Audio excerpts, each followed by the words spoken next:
But in June, I had an actual like K and C moment. And yes, it uh was life-changing. So I'll describe I'll read to you a couple paragraphs of something that I wrote in the moments that followed this.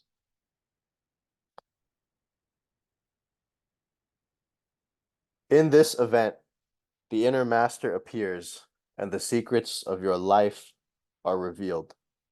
Secrets which can't be spoken of. What has happened that I did not understand? What is happening that I do not understand? What will happen that I otherwise would not understand? It was like a near-death experience in which you have a life review, but instead of only a flashback, there was also a flash forward. In the afterglow of this, I no longer had attachments. Attachments were not possible. My story as a person in time, or as a person at all, was gone, and every cell, energy center, and meridian began changing, transforming, and vibrating. It took days to feel normal again.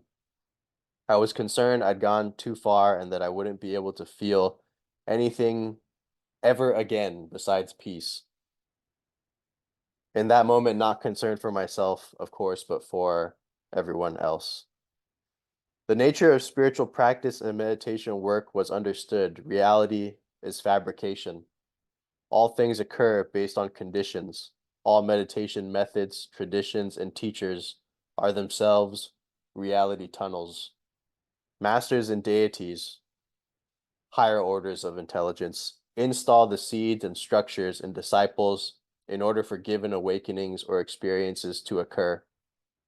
All bodies, physical, astral, mental, causal, and supercausal, or what we refer to higher self, are configurations of mind/experience. These configurations interpenetrate, communicate, and enact influence upon each other. The higher or more refined configurations guide the grosser ones. In other words, the subtle or more complex levels of intelligence, like the higher self, guide the levels that are less complex, like us, at the incarnate level. So all of that was part of an unfolding of visionary experience in the mind's eye, but also an unfolding that occurred in the out-of-body state. And um, it led to a kind of, yeah, very unusual condition to exist in for a few days. It was very much like uh, being the overview effect for an extended period of time.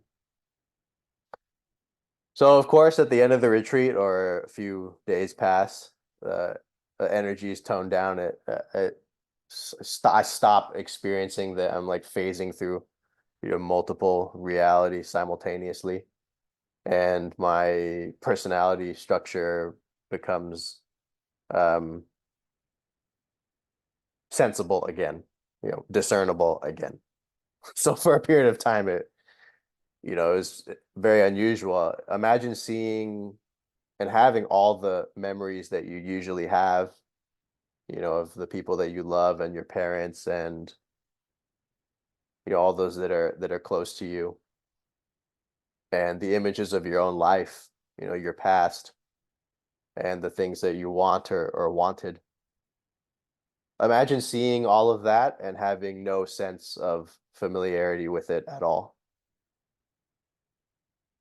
Like as if you were just this formless higher self consciousness that was suddenly just dropped into a physical body, and the physical body has all these memory banks and all these memories that are supposed to evoke certain responses just don't anymore.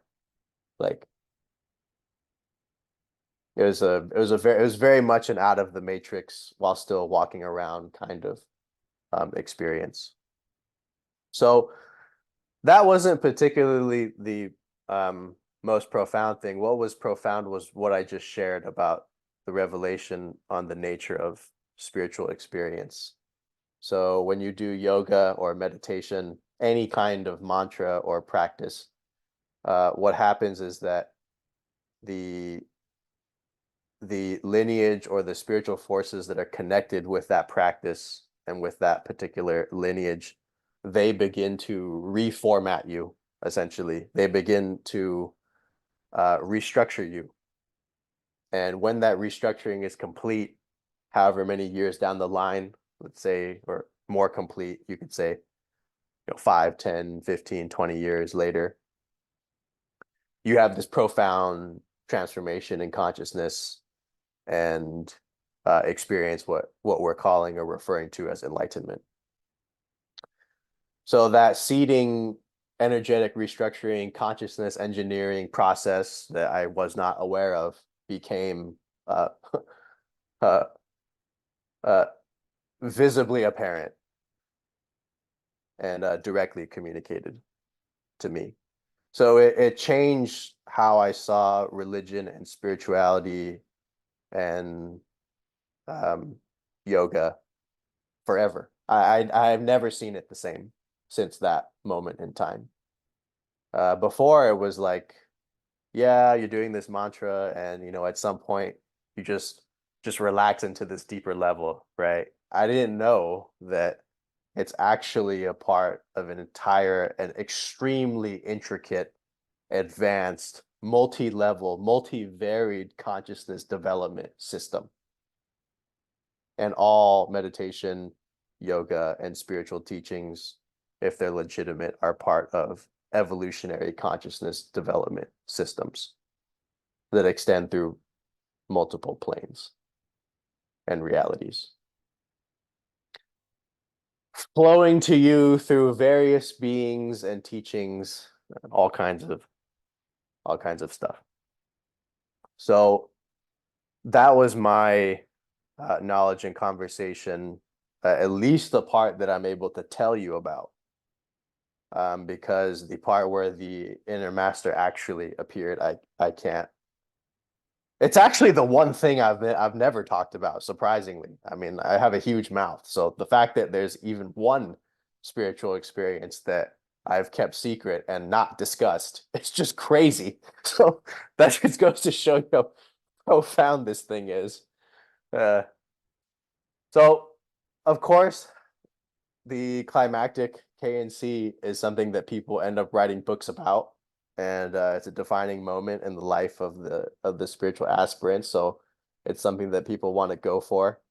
But I don't think that it is necessary in the way that it's been presented by Aleister Crowley, and even by myself. I had a climactic KNC, but I don't think that that is a requirement at all. Just the ongoing and deepening acknowledgement of synchronicity is sufficient. Just beginning to communicate and open yourself up to this deeper aspect of yourself, to this inner guide, is sufficient. Whether that manifests as eventually as a climactic knowledge and conversation or not, I think is irrelevant. I mean, not everyone feels compelled to have to see something and hear something audibly, you know. Having that happen in dreams is sufficient as far as I'm concerned. I mean, that's occurred to me and to many of you already. You've had a dream or an experience with guides in a dream where some really important critical information was conveyed to you. An ongoing and deepening of this is absolutely sufficient for guiding you through the ocean and journey of your spiritual life. I don't think a climactic knowledge and conversation is necessary at all. It just sounds really cool. And yeah, and a great revealing can occur, but that same information could be transmitted through other avenues. It doesn't have to be this one and done event. And also, of course, the main allure and motivation people have for this climactic version is that once that has happened, they have confidence in their communications with the holy guardian angel, with the higher self. It's like once it's appeared and spoken to you, um, some people would feel more inclined to actually uh, believe what's being transmitted as opposed to something that might have come through a dream, but or that came through synchronicity or a more spontaneous and less organized climactic experience. But the communication is the same. So, and ultimately the union of union with God, or the transcendent spiritual experience of samadhi that can occur through knowledge and conversation, like that did not happen to Aleister Crowley when he tried this operation. And when I've read the reports of people who did the Abramelin operation, that was not what occurred to them either. Uh, one final second, and then we'll start, because I have to plug this in.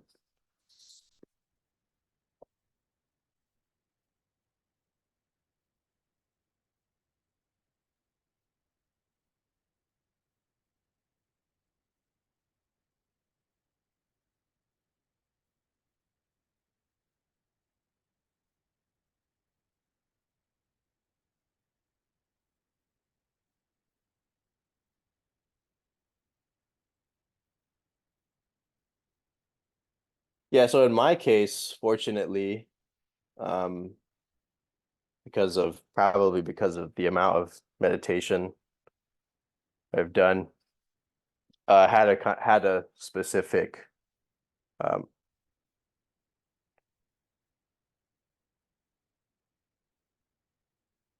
samadhi, or a transcendent state that I entered for a few days, you know.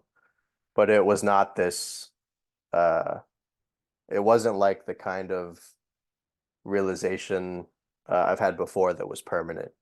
I didn't, that wasn't something that became my permanent state, whereas in earlier phases of awakening,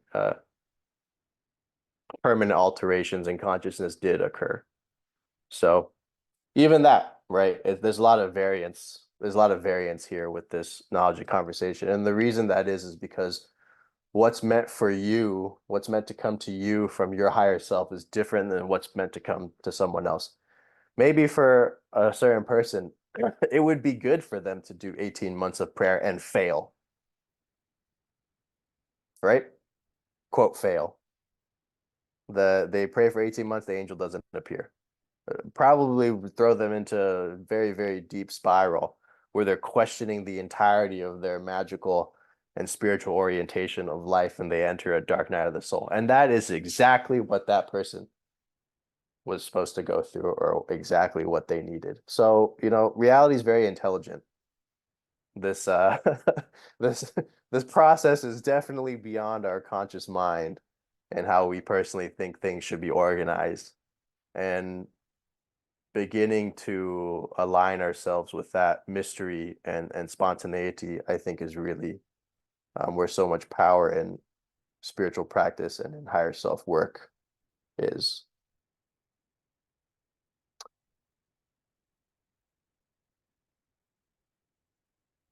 Okay.